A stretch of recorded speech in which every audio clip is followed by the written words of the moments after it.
Hello, welcome to A View from the Bridge. My name is Joel Lammy. With you today on Monday morning, feeling a bit flat after what was a unfortunately disappointing semi-final defeat for Notts against Leicestershire. But having Richard Ayling, my co-host, on the other side, is always something to cheer me up in the morning. Richard, how are you doing? It's not even 9 a.m. yet. I mean, it feels strange, but how are you doing today? And how you feeling? Yeah, I think Monday morning after knockout loss is not always the best place to be, but I think there were definitely lots of positives from the overall campaign, and yeah, I mean a couple of sensational victories in last week. So it feels a bit of a shame with recording it after last year's game, but I mean, yeah, I think sometimes you just have to look at the bigger picture, but albeit still, yeah, frustrating to be so close. And yeah, I mean, Leicester did play well. Felt we had a reasonable chance of getting it, but yeah, a couple of errors and a few things didn't quite go our way. But yeah, still reasons to be positive. Yeah, I guess three epic run chasers in a week would have been something else. I know 2017 we had um, Somerset and Essex where we ended up doing two monstrous chases in a row. I guess three was just too much. I guess not in a position where they probably should have been chasing something closer to 250, but fair play to Leicestershire and Hamza Sheikh. I mean, that was some innings. He had one near miss where the ball just bounced in front of Dylan Pennington, ends up I think hitting uh, Dylan in the face, but on the bounce. But other than that, I mean that was a classy innings. We built slowly and then cranked it up at the end. Whacking the spinners, hitting Ollie Stone for a huge six. I mean, this is a 20-year-old, in his sort of making his way into the game and against what was probably not just for could be the bowling attack that lines up against Surrey this week, the same attack. I mean, that was pretty remarkable innings, wasn't it? Yeah, definitely. I mean, I think that's sort of part of the one day cup, isn't it? So the younger players asserting themselves on the sort of county stage, and yeah, I think Mark Warwickshire must be must have a seriously good side, not for him to get in there, but yeah, I think there's always a good chance.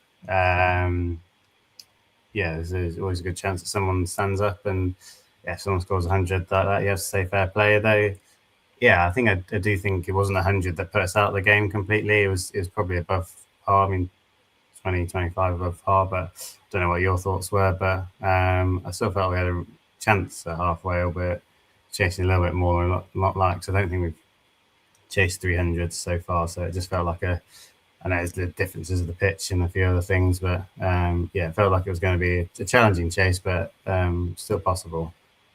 Yeah, I mean, I think the amount of turning the wicket made it harder. And Rian Ahmed, I thought was superb. I mean, you can see at the end, we wanted to accelerate. We needed about 10, 11 and over, and Verena and Farn just wouldn't take a risk against him. It was just like he was almost too hard to play against, and they wanted to try and target the other end. He was very good. Apart from that one half tracker, which Hamid ended up hitting Ben Cox in the follow through with his bat. Thankfully, Cox was okay in the end. Uh, one of the it's a couple of incidents of sort of calamity cricket. There was that, but there's also the Freddie McCann run out. I mean, that was if you weren't a Notts fan, you'd be laughing your head off, I suppose, because it's off a free hit and both batsmen at the same end, and the backup wicketkeeper ends up running them out. It's a bit. I mean, I guess that felt like the turning point for me. I think Notts were in rebounded well after they started well in their innings, slowed down when Munsey came in, but were kind of on the ascendancy again, and it felt like that never quite recovered from that really because that kind of precipitated a flurry of wickets. Do you think that was maybe the turning point in the match, or was maybe just even Nick Kelly being dropped in the Leicestershire innings? I guess maybe those are the two incidents where, looking back, things just kind of got away from them a bit. Yeah, I think so. Yeah, when you see like a massive sort of unforced error like that and just a bit of a mess, you do feel like that's a key moment in the game sometimes. So you want to win games to be won by great bowling performance or batting performance or catches, but sometimes it can be a big mistake or an error or yeah, an unforced error like that. because though McCann was going maybe a little bit slowly, he was sort of starting to really get into the meat of his innings, and it looked like we were not favourites at that stage, but they were well in the game there. But I think that was a big momentum change. And say when Rehan came on, that was also big because we started pretty well, going at sixes in the sort of first 10 or so, and then when Rehan came on, that did seem to change the game. So I think again, it was just a couple of instances where we weren't too far away and just couldn't quite press the accelerator at the right time. Again, maybe the pitch wasn't perhaps the easiest one to press the accelerator on, but I think at the end of their innings as well, they did it a little bit better than us. But again, fine margins, isn't it, as always in these sort of things. But I think overall strong performances and 3 basically knockout games in a row is tough on any team. Yeah, I mean, we'll touch on the competition in the whole in a minute, but from a Notts perspective, I mean, I think considering the injuries they've had, Slater out after the start, Haynes out for most of it, Pocklington out for most of it. I mean, it's just kind of, the second overseas bowler, not obviously was going to be Muhammad Ali, and I think they were looking to get a replacement for him, but that never happened. And the batsman they got in to here never got sort of any runs. It feels like there's been a lot of things they've had to deal with. I think the fact that they managed to get to the semi-finals is a really credible achievement, and it says a lot about this side. I mean, what stood out for you? I mean, for me, I think Carl Verena's form. I think Joe Pocklington, Ben Martindale, their sort of contributions, and Brett Hutton's new ball bowling. Those are the 4 things I'd really say from a consistent point of view.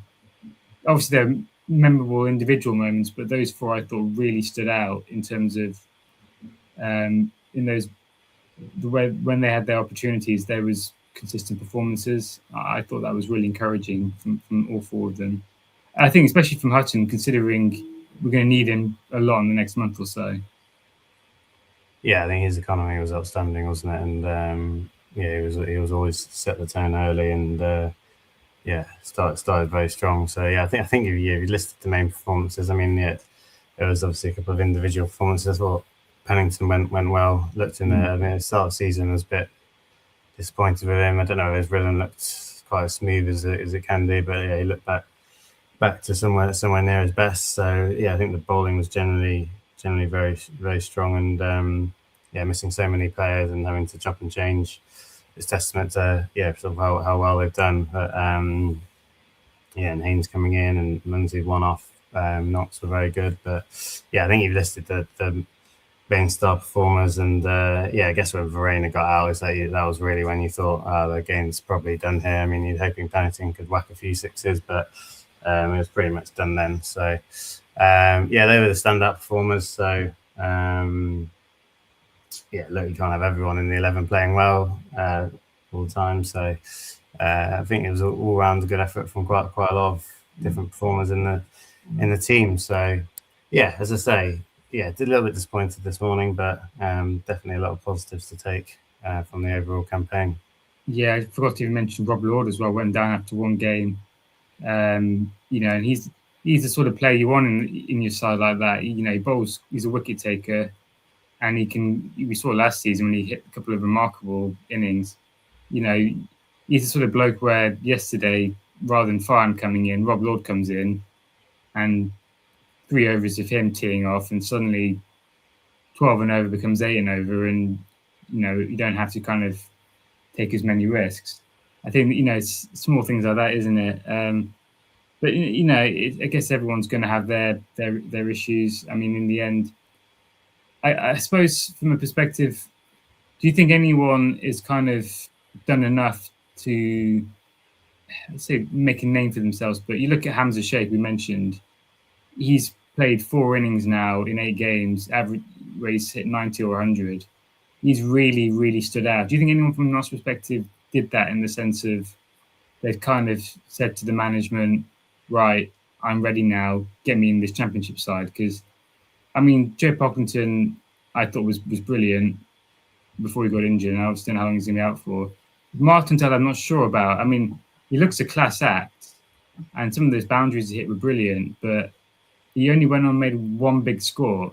So what do you know, how do you kind of assess his performances? Is it encouraging, or do you think actually, if Lyndon James is out next week, again, he's another one who got injured against this week in Surrey, do you say, well, actually, Martindale's shown, whack him in at 7 or 6, he can bowl a bit and we'll trust him? I guess, how do you kind of judge how high his performances have been?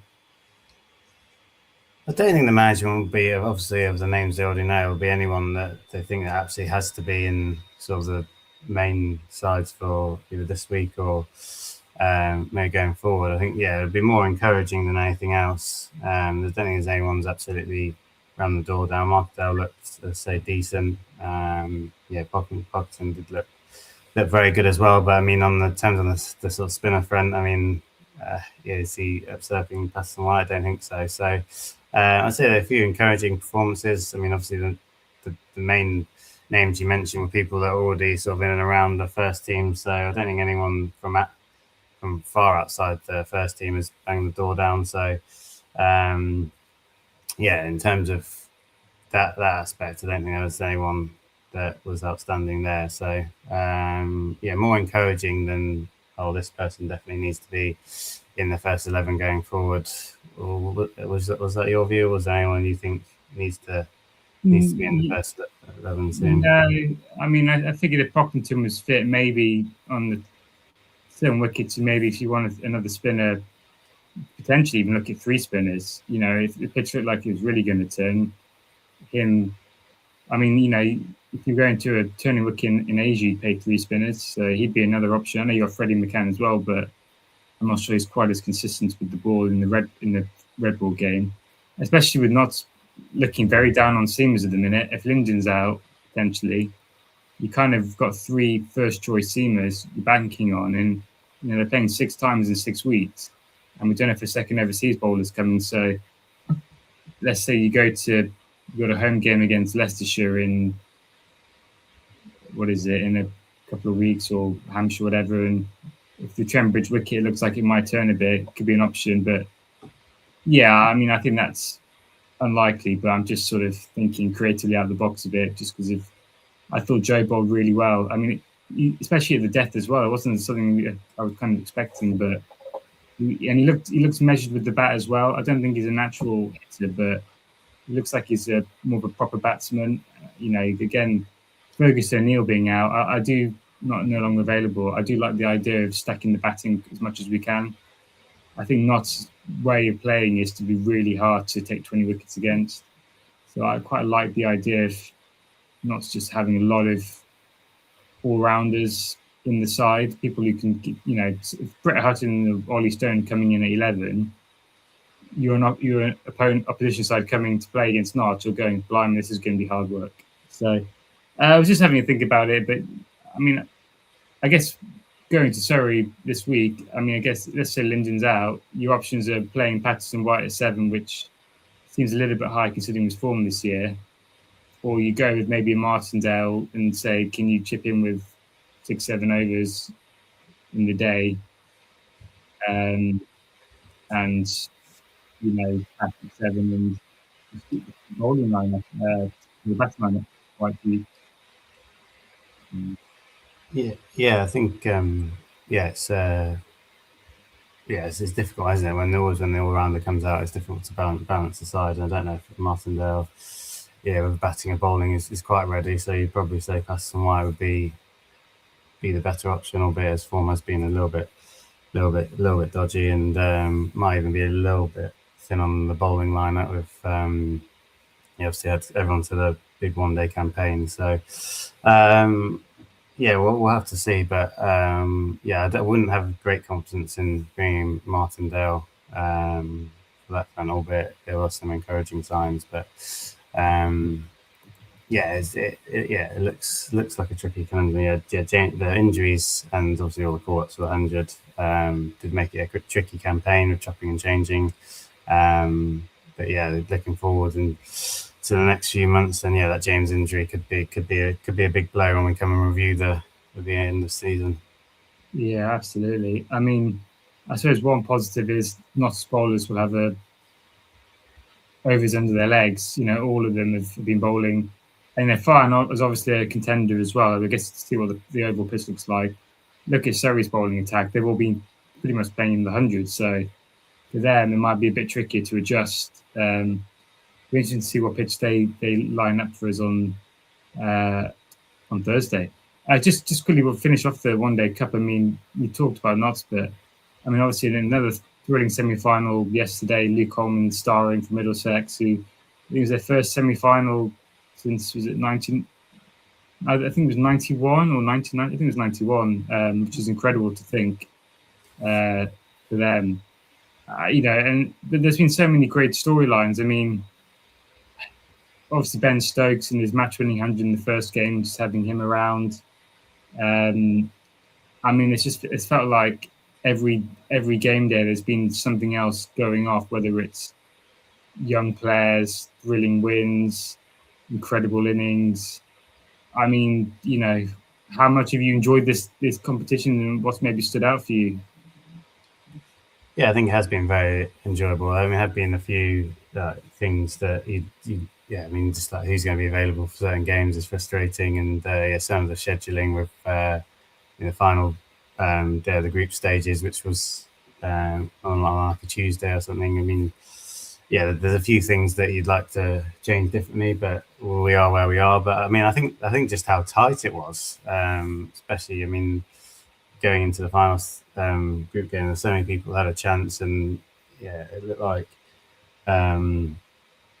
several teams could get through. I know it was basically not so sorry, but there wasn't much in it at all, was there? And I think that's shown in some of the games how tight some of the finishes have been. So I think when you're looking for good cricket, you want high quality, tight, competitive, and a lot of the games has been with the opportunity for a few of the youngsters to stand out, like Amber Sheikh or Flintoff as well, and Joe Moores as well. So it has been very, very, very enjoyable, and especially when Notts do well, that helps. So I think overall the One Day Cup has been very exciting, and right from sort of semi-finals to the group stages, it felt like there's been a knockout tight game wherever you looked. So no, I've enjoyed it. Maybe haven't as watched as much as I would have liked, but it's still been very enjoyable. What were your main highlights from the whole? Yeah, I mean, you kind of mentioned a lot of them there. I mean, I thought Sharma for Middlesex, Noah Thane for Essex. You mentioned Joe Moores. I think is fantastic talent. My big gripe is the player availability. I don't like this rule of, well, if you're 100 sides playing on the same day, you can't have one of their players for your county, or you have to miss 2 games in a row. Make it common sense. If the 100 side says this guy isn't going to be playing, we want him to get some action, go and play for your county. Why complicate it? Why have everyone was going to the final load of fixtures thinking who might be available, who might not be available. It seems ludicrous, really.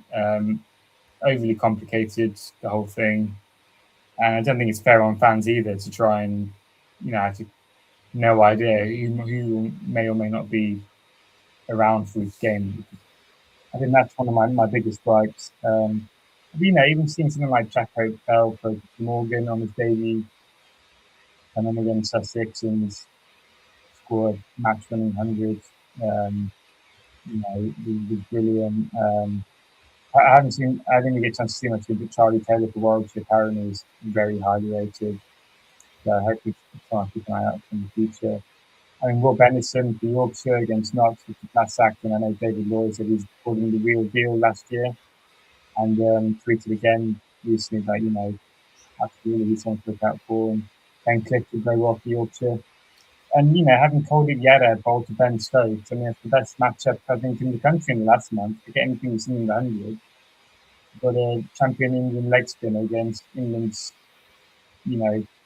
most high-profile player. I mean, that was something to behold for as long as it lasted. So it's had a bit of everything, hasn't it? And the outgrounds being packed is great. I know there's not many there, but just a different atmosphere, different feel to it, and yeah, it's been good fun, and it'd be lovely to have Nottingham Bridge next month, but fair play to Leicester again. They seized the moments well, and I think from a nice perspective, that win at York was something and no Surrey as well. I think it's something we'll look back on, just as the wins against Surrey and Lancashire and the Blast this year were again fantastic achievements. So all in all, still loving the cricket, still loving life, and now we've got the championship running to come. 6 games, 6 weeks. Richard, how are you? Not 5 points clear at the top. How are you feeling? Surrey and Warwickshire away, and then Leicestershire, Hampshire at home, followed by Sussex and Yorkshire. What do you think to that? It's going to be stressful, isn't it? Yeah, it's a difficult couple of games. I know Surrey haven't been at their best, but yeah, it'll be a difficult game for sure. And I'm sure Surrey will be keen to, especially after we've beaten them in both white ball competitions, keen to get some revenge, and last year as well. I mean, I think they'll be really up for it. As you say, they've got a lot of team and stuff been in the hundreds, so whether how they transfer over from that to Red Bull will be challenging. But I think from a Notts perspective, yeah, with a couple of injuries, no sort of second overseas, and yeah, team's been split between 100 and One Day Cup. I mean, I guess it's the same for most teams, isn't it? But yeah, it'll be interesting to see how they go. I think, yeah, with some of the injuries and maybe second overseas, you do feel like maybe the team's going to be falling a little bit short without looking at everyone, see where they are with the situation. Like Somerset have got a few injury concerns with Thomas Rue and a few others out. So, yeah, but at the moment, I do feel that, I know, well, you're probably a bit more positive than me, the running at the end of last year, but I just do feel like we may, at the moment, with what we know and who's available, may fall slightly short. But yeah, it's. I don't think we'll be too far away either. So it's a bit. I'm not staying on the fence definitely, and I feel like we'll just.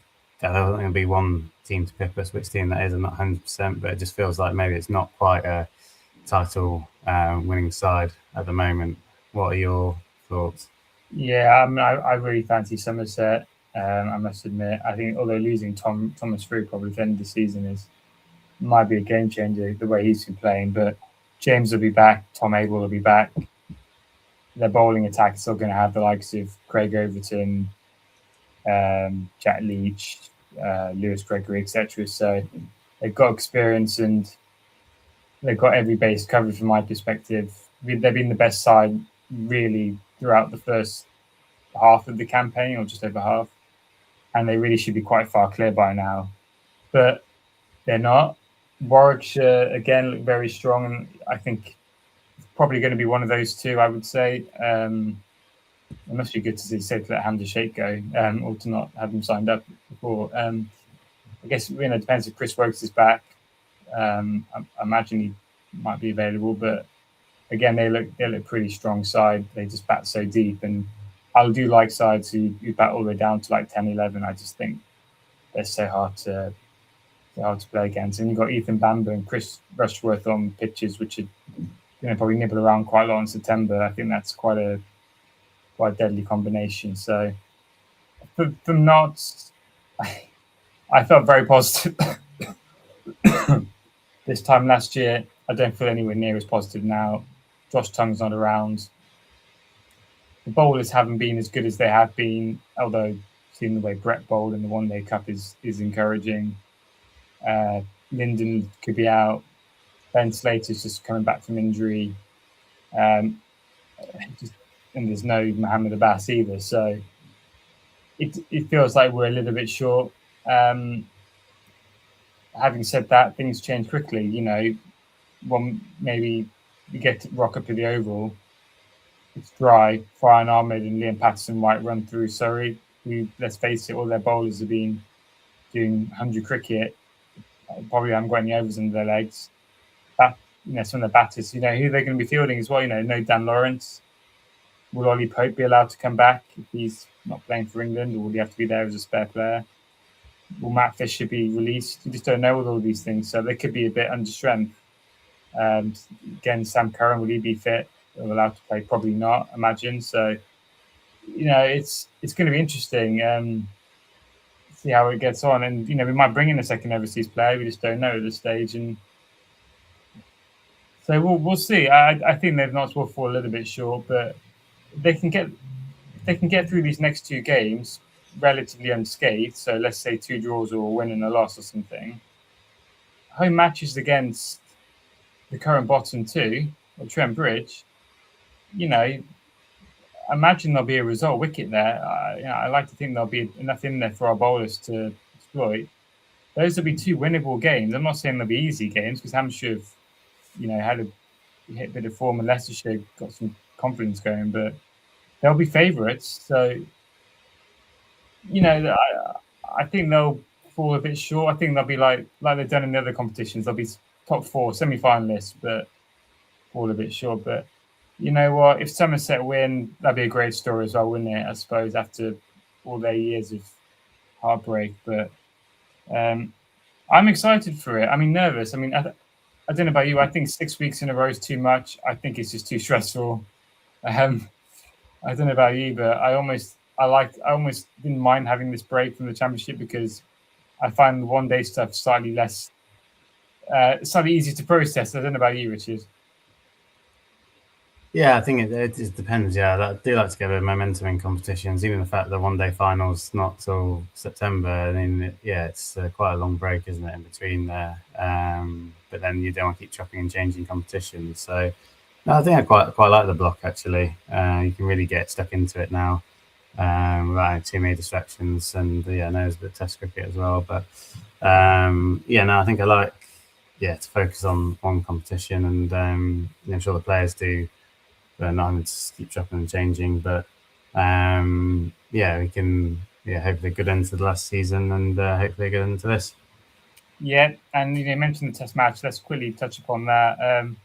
Your thoughts on the new captain and coach? I must admit, not about having Root back as captain. Not because I don't think he's a great captain, but I think he's a great bloke. But I just don't like to see him burgeoning again with it. And I also, as much as I love Stephen Fleming as a Notts fan, I'm a big believer in having an English coach. But regardless of that, what are your thoughts? I mean, I think it could be quite a good combination, the two of them. And Fleming, as everyone has spoke to for the book on Nottinghamshire cricket, said about him. I mean, he's an absolute genius tactician and the coolest bloke in the room. No matter what happens, he's not going to be losing his marbles when things go wrong.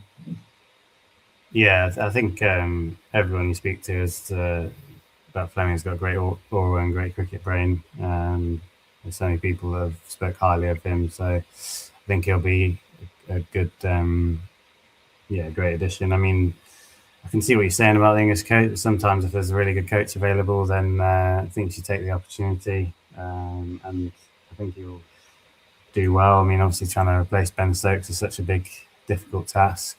And Root as captain, I mean, I'm not. I mean, it's difficult. I mean, I don't really have too many great suggestions, but I mean, if his batting drops off because of the captaincy and he isn't captaining that well, I mean, I will be in a bit of a mess. But let's hope the combination of Root and Fleming goes well, and you put in some strong performances, and you can fill that Ben Stokes slot. But it's not going to be easy. So a challenging time ahead, and Pakistan there's always a difficult side with some policy bowlers. So it'll be tough, but looking forward to it. And we can't hit them lightly, as we've seen. Test cricket has a way of biting in the backside if you're not prepared as well. I mean, Australia came into it with no red ball practice, competitive matches. Bangladesh have been playing a lot of Test matches recently, although the previous match had been stuck by an innings against Zimbabwe, which is weird. But they had a warm-up game and everything, and they've absolutely dominated Australia. It just shows you, doesn't it? If you're not prepared, what can happen. So England are coming into this with 2 days off between the final of the 100 and this game. Most of their players will have had no red ball practice at all. I guess it's I suppose that first test is a bit of a danger zone, isn't it? Mohammed Abbas, if the slightly cooler conditions in the cloud cover as predicted at Headingley, I mean, that's a frightening prospect potentially for an England batting lineup where Emilio Gage has bagged a pair and no one else has got any red ball form to count upon. No, definitely. I mean, yeah, you wouldn't be strong on England, would you, at this moment with the tight turnaround, the lack of red ball practice and form. I mean, yeah, I don't know how much scheduling or you can blame other things, but yeah, it doesn't feel like they've come into this well prepared, which would be one of the criticisms of the previous regime. But again, I think that's partly down to scheduling. I don't know how much. Yeah, you can't really blame it. Obviously, Fleming won't be there, but yeah, it's you wouldn't be strong in England, would you? So I wouldn't be surprised if Pakistan turned us over. But we'll hope someone can adapt to the quick turnaround and put in a good batting performance. Probably Root, to be honest, than anyone else, but we'll see.